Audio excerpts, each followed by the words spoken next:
Welcome to LearnActiware.com, your resource for tutorials and trainings on the Actiware software and the Actiwatch devices. In this tutorial, we're going to discuss how to configure an Actiwatch Spectrum Pro and Plus devices. To begin, we're going to connect an Actiwatch Spectrum Pro to a micro USB cable as shown here. Once connected, press either of the buttons on the device to wake it up. You will also want to open the Actiware software and select Communications and Actiwatch Console as shown here. This is the screen that we will use to interact with the device. Anytime we want to configure, retrieve, or any other action with a device, we're going to use this screen here. By clicking on the device, you can see its current status.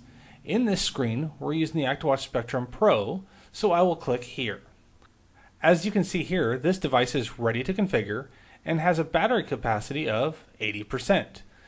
Since the device has a battery that will last for almost 2 months, and I'm only going to be sending it out for 2 weeks, 80% should be more than sufficient. Though I could allow this to charge to 100% by leaving it connected. Since it can charge completely in 2 hours, it shouldn't take more than 30 minutes for it to change over to 100%.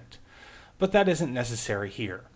At this point, I'm going to configure the device to be sent out with a subject by clicking Configure down here at the bottom of the screen.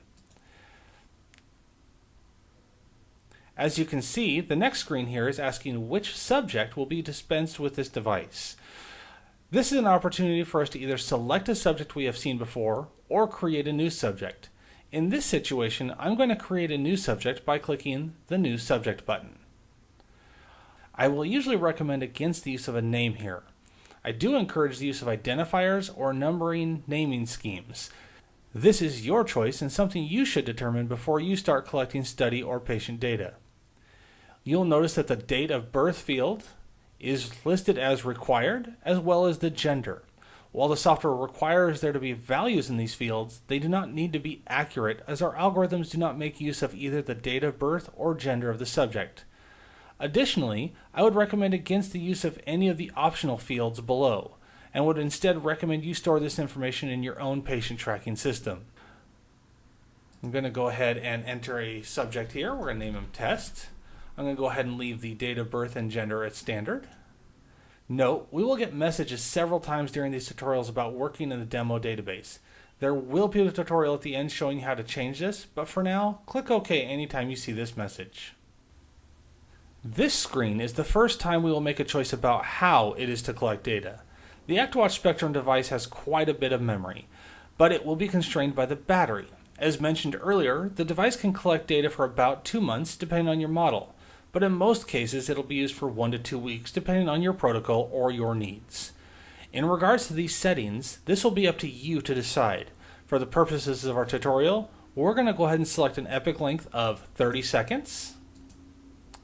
And for the channels to log, we're going to select Activity, we're going to select Light, as well as the marker. In regards to the marker button, if you'll look at your device, you'll see a button on both sides. If during the collection you instruct your subjects to press and hold the left button, or the smaller button, for 3 seconds, they'll see an animation on the display which marks an event in time. This does not start or stop data collection, it is simply a mark in the data that will indicate that the subject pressed the button on the device. As you will find in later tutorials, this will help you when reviewing and scoring data. Often, I'll recommend that the subject presses the button when they're getting into bed with the intent to sleep, and when they get out of bed with the intent of staying awake for the day, though you can use it however you see fit for your study.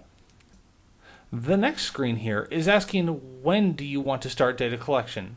I will always recommend that you leave it to start data collection as soon as possible, and there are a couple reasons for that.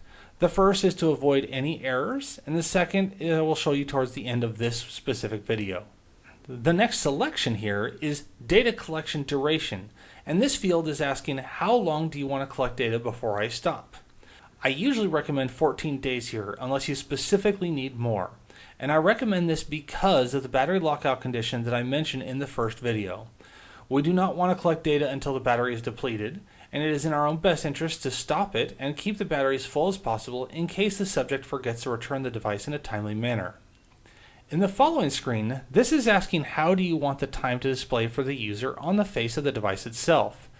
If you're in the United States, you may find a 12-hour clock is what you or your subjects would prefer.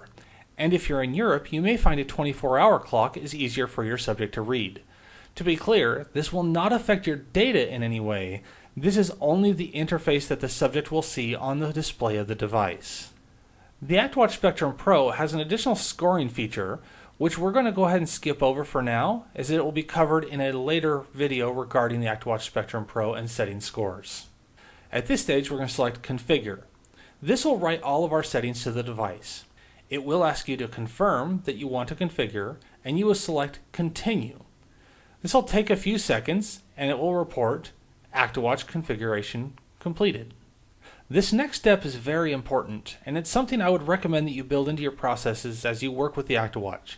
You will notice here on the console that the device shows its current status. Here, it says waiting for delayed start at 12:03 p.m. I can also see that it is configured for my subject, test. First, I would confirm that it is configured for the correct subject. If you configure it for the wrong subject, it is not something that can be corrected later. For example, if I configured it for subject B, but then handed the device to subject A, no matter what I do, the device will always appear under subject B within my database. This is not something that can be corrected later, so I will encourage you to take the few extra moments now to confirm that it is for the correct subject. Additionally, I'm going to wait for it to change from waiting for delayed start to collecting data. As you can see here on the screen, it already has. This allows me to know that 1, I have configured it for the correct person, and 2, that it is in fact collecting data. At this point, it's ready to be unplugged from the micro USB cable, close the USB dust cover, and have your patient wear the device for the time that is designated by your protocol. In this tutorial, we reviewed how to configure the Actiwatch Spectrum Pro and Plus devices. Please find this tutorial and similar videos at www.learnactiware.com and visit us at www.actigraphy.com.